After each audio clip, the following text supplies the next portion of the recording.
The Sales and Marketing Career Fair was held this past Wednesday. We took a deeper look at what the opportunities had for the students. As homecoming came to a close, we followed up with Homecoming Royalty Coronation, showing support for NDSU students as well as a special cause. Intramural football is coming to a close. We took a look at what it was all about. Elementary school students visited Dove Hall this past Tuesday to learn about the engineering process. Good evening and welcome to the Bison Information Network. I'm Malik Mitchell. And I'm Dash Menzel. We have a lot to cover in today's newscast, so you don't want to go away.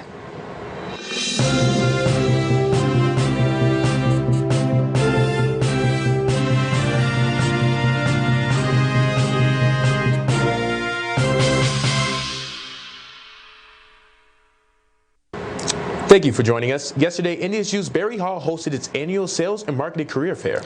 Reporter Logan Genterberg was there to give us an inside look to the fair and how it benefits students.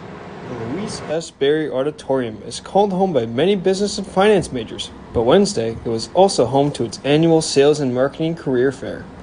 With a variety of employers attending the event, there's plenty of opportunities for students. The whole setup was very organized, with an easy scan and sign-in process that made me wonder, how long has this fair been run?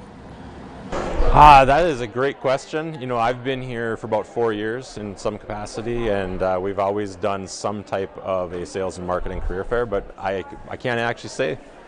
But what makes a sales fair different from any other fair? What makes it important?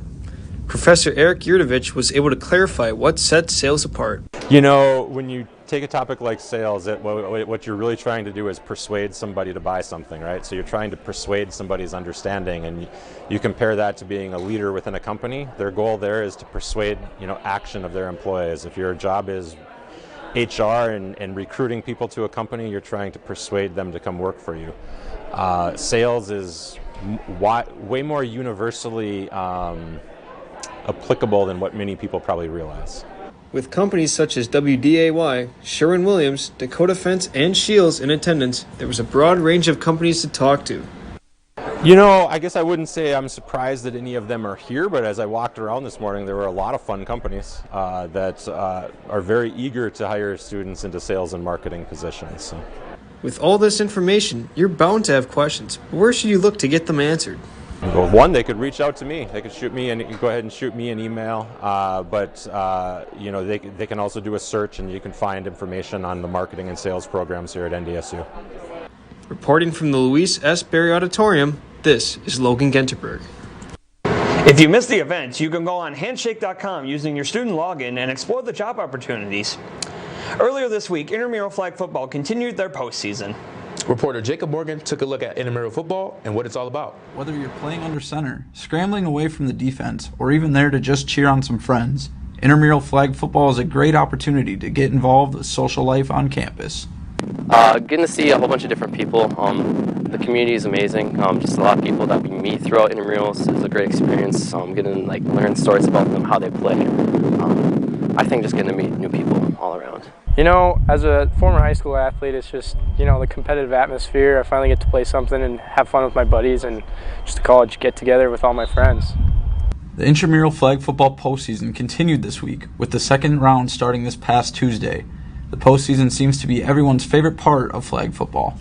You kind of just got to keep a great mindset and keep playing and pushing through, expect every game to be the last, especially because for football they don't have it in the second semester, so we're just trying to have as much fun before we get to the end of it. I enjoy seeing the competitiveness of people. It really brings out a very good game for a lot of people.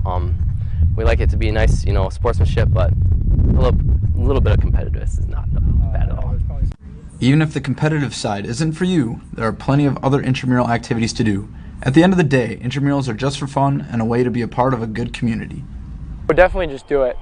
Take an effort. Take a step outside your comfort zone, and it's fun. Just have fun with your friends. Get a group of friends and just do it. I think they should definitely go for it. I see a lot of people. We have a lot of different sports, a lot of different games. It's not even just sports. We have board games coming up too. You meet a lot of really great people. So honestly, like I said, intramurals is a great time, and you might learn to love some great sports. Although flag football ends tonight, there are many sports and activities to get involved in throughout the semester. To register, go on the NDSU Wellness Center website and sign up through IM Leagues with your NDSU credentials. Reporting with the Bison Information Network, I'm Jacob Morgan. If you are looking to get into intramurals, basketball registration closes on November 2nd and the season will start on November 7th. Last Thursday, one of the final events of Homecoming took place, Coronation. Reporter Lydia Lafine was able to take a look at this event. Last Thursday, the Homecoming Coronation took place in Festival Concert Hall. Various events, such as a silent auction and raffle, were hosted by the Blue Key Honor Society. As different organizations competed for judges and People's Choice Awards, I talked to co-chairs Greta Rader and Tess Schaefer about the deeper meaning of homecoming.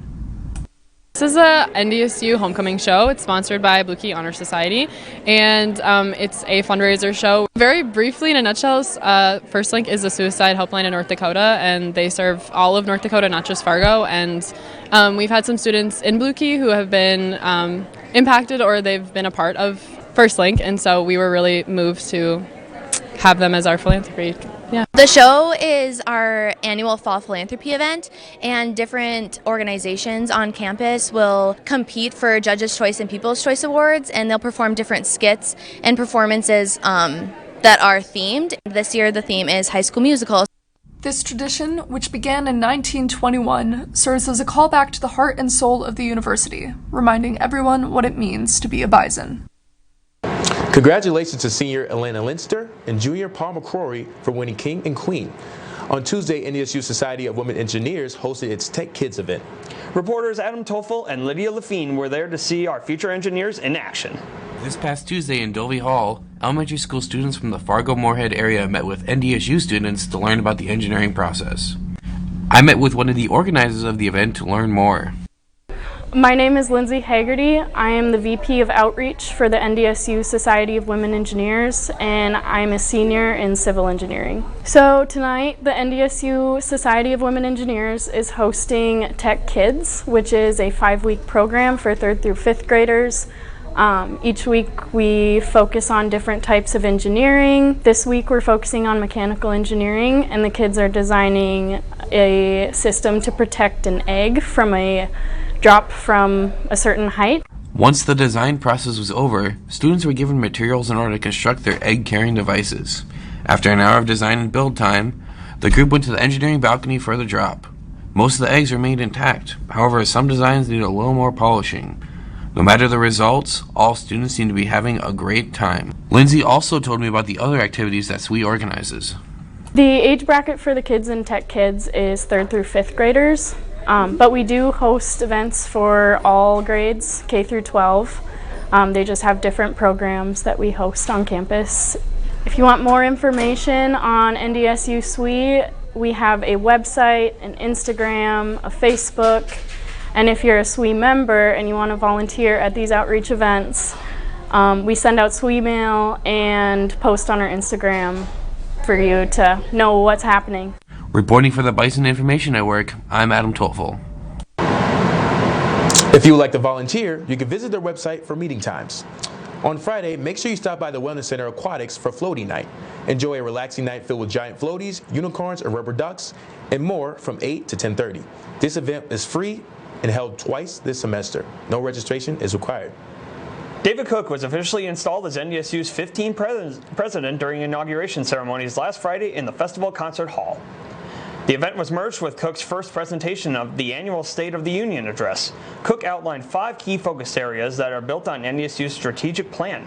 They include enhancing enrollment, retention, and student success, prioritizing NDSU's R1 Carnegie classification status, investing in the well-being of the people in the NDSU community, building a stronger culture of diversity, inclusion, and respect, and embracing NDSU's critical role as a land-grant university. The festivities concluded with the singing of the NDSU school song, The Yellow and the Green. On Sunday, indoor duathlon will take place at the Wellness Center. All participants will complete in a 2.5K run, followed by an indoor 15K bike ride. Prizes will go to the top finishers. The registration fee is $10 per participant. Registration deadline is tomorrow. Check-ins begin at 8:30 a.m. The event starts at 9:30. Ohio State University Professor of Public Affairs Noah Dormandy will speak on business and economic resilience in disasters in the Human Progress and Flourishing Workshop. Dr. Dormandy will discuss what resilience is and what it means for a business or organization. Dr. Dormandy will also discuss how decision makers in both the public and private sectors can make a more informed decisions in the context of disasters and disaster risk. The event will take place at Beckwith Recital Hall tomorrow morning at 10 a.m. In this week's segment of Professional Lunch, Rico Aladdin asked Dr. Beck on what his role is here on campus. Let's hear what he had to say. I am the chair of the Department of Communication, and I'm a professor in group communication. So my research is on conflict management and decision making and how we run meetings. I'm interested in social interaction, and the majority of important social interaction takes place in meetings, and so that's kind of what I study. And that's also what I teach. As chair of the department, I oversee our 12-person faculty, our 200-person undergraduate, and our 30-person graduate population, and help us through our different curriculum and timelines and deadlines, and help our students graduate on time. Wow, tell us a little bit about your academic background. You know, your college. When did you go to college and all that? Right. So I got my bachelor's degree at Brigham Young University. I interrupted my studies midway through to serve a 2-year mission for my church in southern France, and then I came back and I finished that degree, and it was in broadcast journalism. So initially I wanted to focus on TV. Especially sports television, and so I worked a little bit with our local PBS affiliate in Utah, and also I worked for Fox Sports Radio for a short period of time, producing a morning show called The King and I. And during that show I covered college football and minor league baseball and things like that.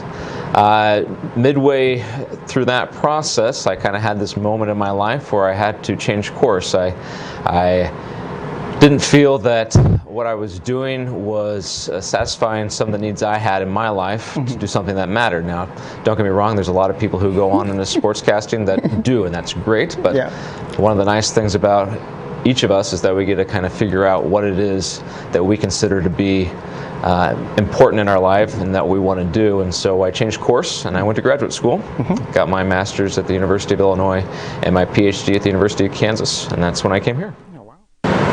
If you would like to watch the full segment, you can look into his channel on YouTube. A former NSU employee from the maintenance division of the Memorial Union has sadly laid to rest on Sunday. Paul D. Techman worked at NDSU for over 30 years until his retirement in 1989. He even spent his retirement years keeping records of the Bison sports teams in which he loved. A funeral service will be held on Saturday at 11 a.m. at the Hanson Runsud Funeral Home.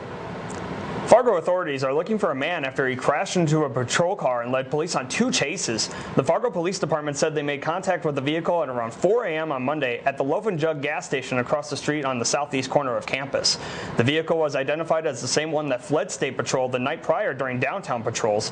The male suspect jumped in his car and fled the gas station, sideswiping a Fargo PD patrol car in the process. The officer who was driving the patrol car was uninjured.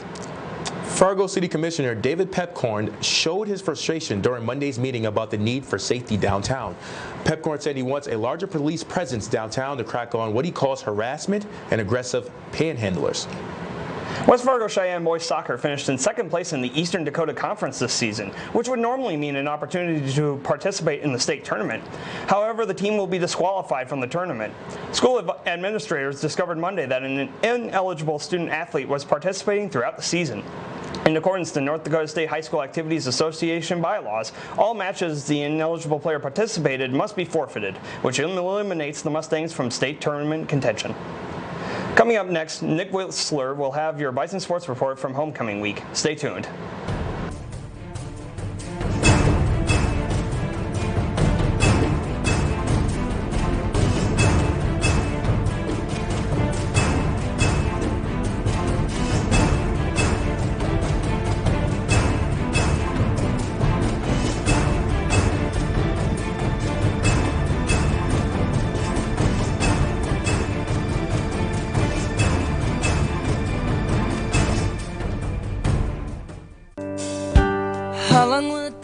I'm your friend. I'm your coworker. I'm your neighbor. There's no set person that defines who needs help in North Dakota. I play cards with your grandmother every week. Hunger is becoming more and more widespread and more known because there are people standing up and saying, hey, this can't happen. We can't be having this in our state, in our community. I sit next to you in math class. It's proving that they're learning better and they're not coming to school so hungry on Monday morning. We're engaging them and we're helping them learn. I mean, people want to help their fellow citizens, and in this food bank, in this agency, that is exactly what's happening, is people really, truly care. I'm here to change the faces. I'm here to change the faces of hunger. One kid, one mentor, plus one moment can unlock limitless potential. One heart-to-heart, one inside joke. 30,000 youth are waiting. Be there for one of them. It's time. Become a big today. Bison Football is coming off another important win, this time against Youngstown State. Back in the Fargo Dome for the first time since early September, the Bison faithful had the dome rocking early for homecoming weekend. Hunter Lipke got going early, this time in the passing game, as Cam Miller drops it right in the breadbasket for a 27-yard over-the-shoulder snag at the 2-yard line. Setting up first and goal at the 2-yard line, Lipke capped off the 7-play drive, busting his way into the end zone to make it 7-0 Bison. Later in the first, getting his name called yet again, Hunter Lipke walks into the end zone untouched to double the Bison lead heading into the second quarter. Keeping things rolling on the ground, this time it's Kobe Johnson from 17 yards out, scampering into the end zone for his second score of the season. Kobe is never shy to show us about what he's been working on in the dance room either.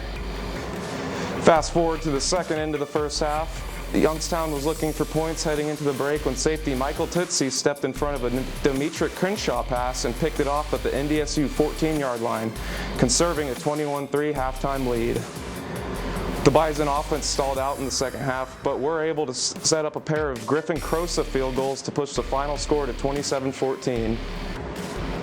With a record of 4-1, the Bison will be on the road this weekend playing Indiana State University. The game will be available on ABC North Dakota, ESPN Plus, or the Bison Radio Network. The women's soccer team had a pair of games this weekend, going 1-1 against St. Thomas and Western Illinois. On Friday night, the Bison played host to St. Thomas, dropping their first match of the weekend, 3-2. Olivia Watson kicked off the Bison, scoring in the 10th minute off the assist from Lavin Douglas. That went for Watson's team-high 3rd goal of the season and 5th of her career. Paige Goalie then tied Watson to top the lead in goals when she tapped in this header assist from Alicia Need. Though this wasn't enough, as St. Thomas closed out the game with 2 consecutive goals to seal it. Turning around on Sunday, the Bison hosted the Fighting Leathernecks of Western Illinois. Olivia Watson starts the scoring off as she gets the assist from Lavin Douglas in the 53rd minute, taking the lead 1-0. 5 minutes later, the Bison went on a run again, setting up Kelsey Kaleo for the header to go up 2-0. Now Kaleo sits at 3 goals on the season. That's good for 3rd on the team. Fast forward to the 72nd minute. The Bison need only 2 players in Olivia Lavick and Paige Goalie to complete the run out and take a commanding 3-0 lead. For Goalie, this ties Olivia Watson for team lead in goals at 4. Loretta Wachek put the icing on the cake in the 89th minute with her 2nd goal of the season, closing out the game 4-0. The Bison are now 5-6-3. They will head down south to play Kansas City on Friday night and Oral Roberts in Tulsa on Sunday afternoon. The volleyball team hosted UMKC to a home duel last Saturday, winning 3-0. Junior Allie Hensey led the way with 13 kills and 3 aces, followed by teammate Syra Tanchin, who added in 12 kills with a pair of aces of her own. The Bison were a step ahead of the Roos all afternoon as UMKC was playing catch-up early and never could get anything too threatening going. The sophomore Alexis Bolin got in on the action as well, finishing her day with 7 kills and 3 blocks. The senior Michelle Glover finished her impressive day off with this kill shot to UMKC, sending them home without winning a single set. Glover finished with 11 kills on the afternoon. The Bison will host the University of North Dakota this Saturday at 7 p.m.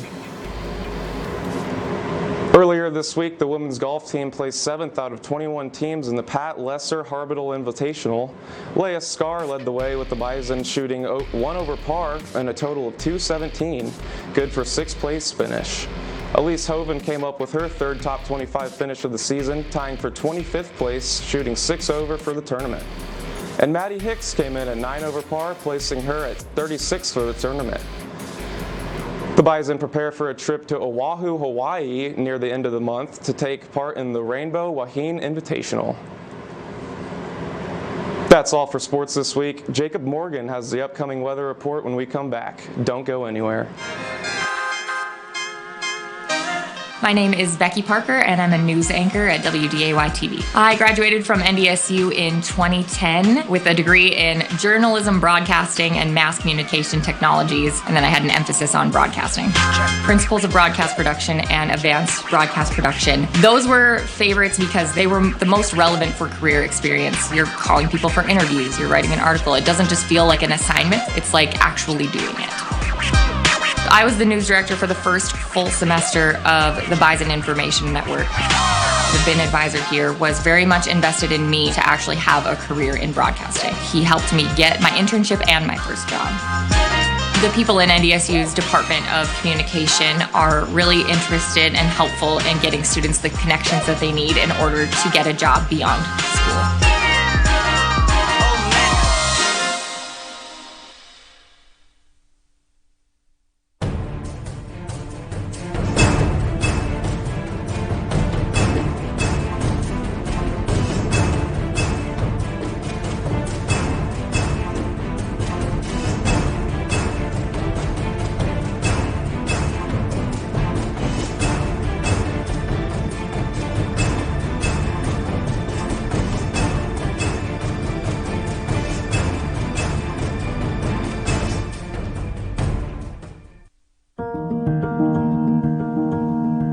No kid deserves to go hungry, but try as they might, not every family can afford to put food on the table every day. That's why the Great Plains Food Bank and their partner agencies work every day to bring food to our hungry neighbors. Every dollar donated can provide 4 meals for those in need. Go to greatplainsfoodbank.org and donate today, so no kid in North Dakota ever has to go hungry. Good evening and welcome back to the Bison Information Network. I'm Jacob Morgan and I have the rundown on what you can expect for weather this week. Starting tomorrow, you can expect a sunny day with a high of 51 and a low of 32 with 4 to 7 mile-per-hour winds. As we move into the weekend, we will see partly sunny days with higher winds sitting around 12 miles per hour. The highs will float around the low to mid-60s and expect some 20-degree drops as we move into the night. Starting off the school week, the wind will continue to ramp up, blowing anywhere from 10 to 19 miles per hour. Starting Monday, expect some partly cloudy days with highs nearly hitting 70 and bouncing back to the 40s as the day moves into the night. Tuesday will be similar with winds and temperatures. Now on Wednesday, we could see a bit of a light drizzle right after midnight that could continue until 11 a.m. The clouds will remain throughout the day. The high will sit right around 64 degrees and continue to cool off as the night goes on. Finally, next Thursday, the sun will come back around. The wind will continue to be present with 10 to 17 mile per hour winds with gusts of up to 27 miles per hour. Another colder day with the high being 54 and the lows dipping just under 40. That will wrap up the weather for this week. If you see any interesting weather, be sure to snap a picture and submit it at www.ndsubin.com/news. Want more news? Follow the Bison Information Network on your favorite social media app to get more news from campus. That's all for this evening. Thank you for tuning in, and we look forward to seeing you next week. Have a wonderful night.